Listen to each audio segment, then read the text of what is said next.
One day, you're out searching for a car. During your search, you happen to drive right by a Ferrari showroom. You decide, yeah, I'm gonna go pop in and take a look.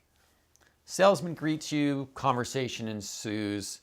Beautiful car, amazing. You're thinking how cool it would be to take one on a test drive. Visions of Ferris Bueller's Day Off momentarily fly through your head. Yeah, test drive, major cool. But think for a second. Do you think that if you simply ask that the salesman is going to let you take a $350,000 car out for a test drive? Not a chance. The salesperson is going to ask you some questions, and he's going to listen for certain responses in order to know whether he's going to let you date his Ferrari. The salesperson's job, his first job, is to filter responses, to know whether someone is going to go on a date with his car. The Ferrari salesperson is highly selective. Now, on the other side of the coin from the Ferrari salesperson is the Junkmail dater. What is a Junkmail dater? Let me explain. Here you are, Mr. or Ms. Online Dater. You've got your profile posted, your online dating site, and you're answering emails, and sometimes you decide to go on a date. But what criteria did you use to decide whether your date had real potential?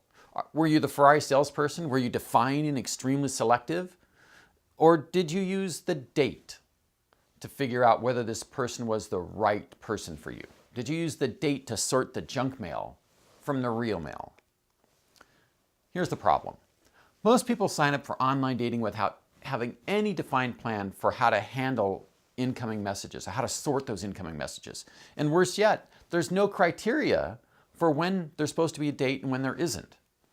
People have gotten to the point where they say, don't send me a wink, send me a real message. But beyond that, there's no real plan to separate the spam and the real potential date material that comes in.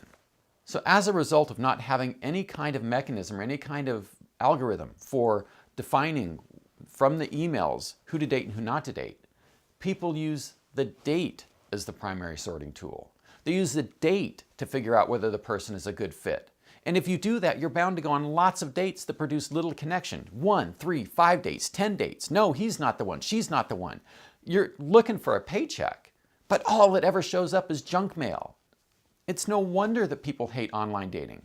Tons of time, tons of work, tons of expense, and nothing but junk mail. This is where the 6 steps come in. Remember, step 1, mirror profile. Step 1 begins by writing a mirror profile, and that's the beginning of the filtering process. People who don't see themselves in their words in the mirror profile are not likely to send you a message at all, and that's a good thing. Now, those who do see themselves in the words are more likely to respond in an emphatic way. Wow! How did you know me that well? What you said reflects me so well. We call that the emphatic response, right? It comes from the level of astonishment that we talked about when people read themselves and see themselves in that mirror profile and identify with it. So in step 2, we're looking for that emphatic response in correspondences. We're using the email and the phone and the text and whatever else we can use to sense whether that person is identifying deeply with the mirror profile. You can begin to filter this personal mirror pool that we've created, from the online dating pool to the personal mirror pool to the people who we want to date. Mirror profile, emphatic response, date gate. So we're filtering all the time. And when we do that, we're able to get to the greatest potential as quickly as possible. We've got to do that.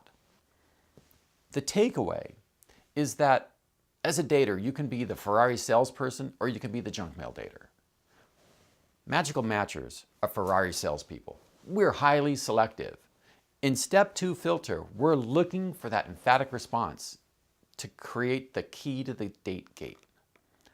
Now, in the next segment, we're going to talk about how to filter using this emphatic response. We're going to talk about what we're looking for in the message so that we know we're in the right place. That's coming up next.